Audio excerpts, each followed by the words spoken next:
For centuries, religious texts have been interpreted to subordinate women, but hidden within them are powerful female figures who led, fought, and shaped history. These women's stories were often suppressed, rewritten, or minimized, yet their influence remains undeniable. This exploration reveals the forgotten legacy of female leadership in ancient scriptures and how patriarchal systems erased their impact. 1. Women who defied patriarchy in sacred texts. A. The warrior queens and prophets. Deborah, Hebrew Bible, a military commander, judge, and prophet who led Israel to victory, Judges 4-5. Why she matters. She held supreme authority in a male-dominated society, yet later traditions downplayed her role. Huldah, Hebrew Bible, a prophetess whose word overruled male priests, 2 Kings 22.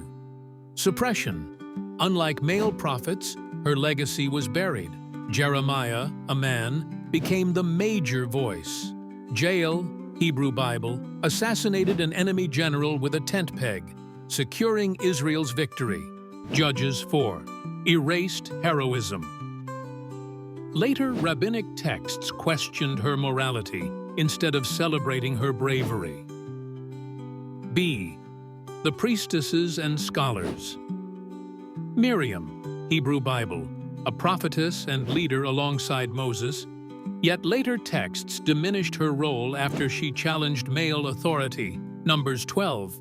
Junia, New Testament, a female apostle, Romans 16-7, later mistranslated as a man in medieval Bibles.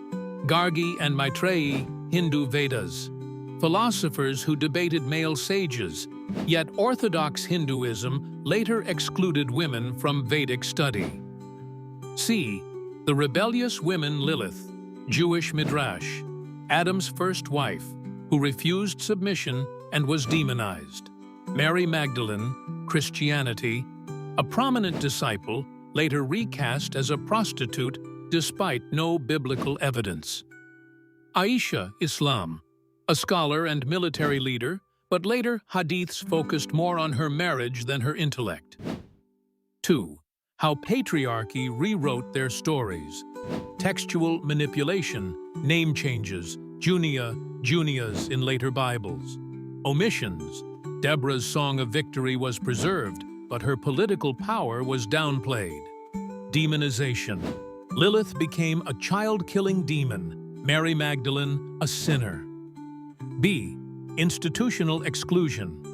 Rabbinic Judaism barred women from Torah study for centuries.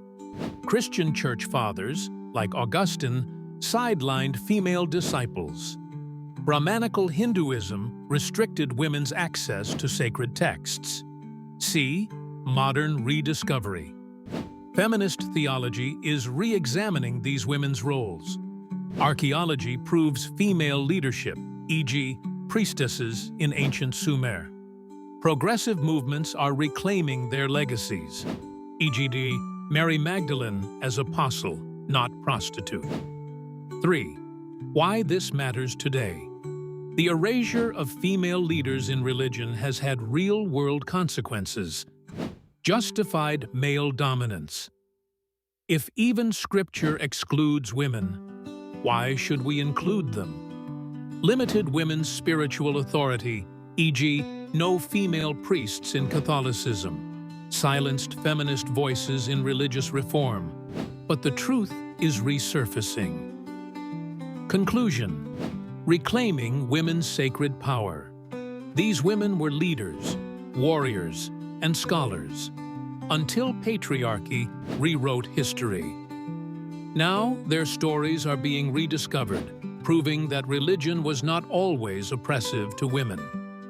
The fight continues to demand accurate translations of scriptures, restore female voices in religious leadership, challenge dogma that uses tradition to suppress women. Their legacy was stolen, but it's not lost forever.